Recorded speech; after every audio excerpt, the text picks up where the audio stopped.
Emmy Award-winning actor, director, and filmmaker and activist Yuval David joins me in studio. Thank you very much for joining me today. Thank you for having me. It's great to be here. So you're an actor, director, filmmaker, but since October 7th, your role as an activist has become a lot more important. Tell me a little bit about the work you've been doing. Jewish activism and advocacy has been part of my life throughout my adult life, but truly it started when I was a kid, when I was taught to be a Zionist, to be a proud Jew, and what it means that my life isn't my own. My life is for my family, my community, and of my people. That has continued to increase. Maybe the snowball effect. The more you do, the more you get done. Since October 7th, all of the battles that I've done previously against anti-Semitism and towards Jewish representation have significantly increased. In fact, everything I've worked for in entertainment and media, as an actor, as a filmmaker, as a news commentator, are basically 100% dedicated to Jewish and Israeli advocacy. We're seeing an alarming spike in anti-Semitism around the world, in the United States in particular. In your eyes, is the government and public institutions, are they doing enough to fight it? No, they're not doing enough to fight it when people are expressing this double standard that faces Jewish people. If the same things that are being said about Jews, including the demonstrations, including the riots, including what's happening on campuses and the hearings that so many people spoke about when you saw the presidents of multiple top leading universities in the United States speaking about anti-Semitism, if the same things were being said about women, LGBTQ people, people of color, refugees, or Muslims, I don't think it would have been received the same way. There's an absolute double standard when it comes to the Jewish people, and I am shocked but not surprised that this is happening right now. A double standard and perhaps also a misunderstanding of the reality we face here. And just a quick update here, I'm reporting that there were rocket siren alerts in the south on the Gaza border. I want to ask you, what's your response to the Queers for Palestine movement? That's my first response.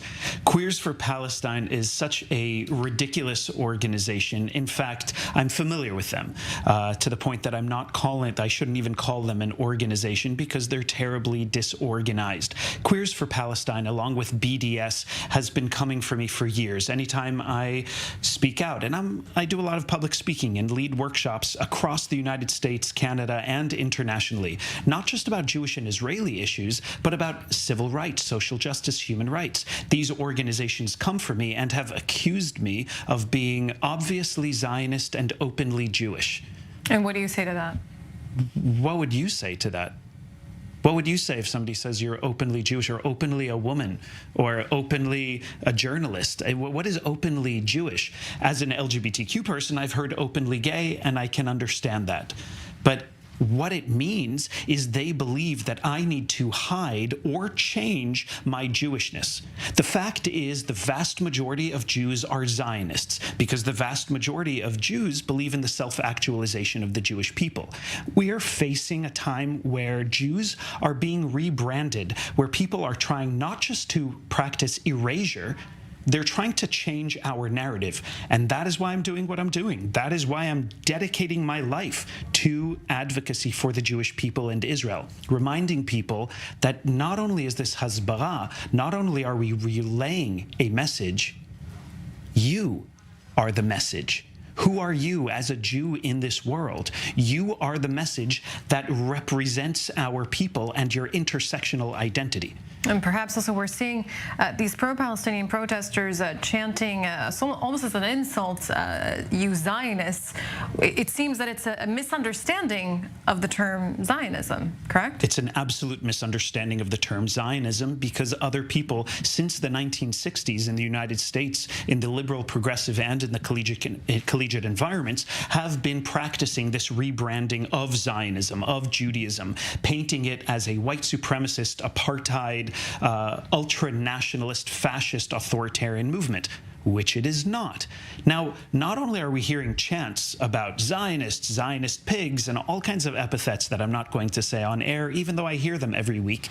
When I was one of the keynote speakers at the Jewish National Fund Global Conference, which was held in Denver, every time that we'd walk from the hotel to the conference, there were these fences with so much police to protect us. And on the other side of those fences were people who were screaming at us, yelling at us, spitting at us. The worst thing that was said to me The worst thing that was said to me were groups of people with anger in their eyes yelled at me, and all they had to say was, Jew, Jew, Jew, Jew. The fact that they didn't have to add anything else to that, and that they believed that that was condemnation enough, completely shows the state of the world that we're in, the double standard that is facing us as a marginalized, victimized minority. Now, why is that happening? We do have to go out for a break. Yuval, David, thank you very much for joining me. Thank you.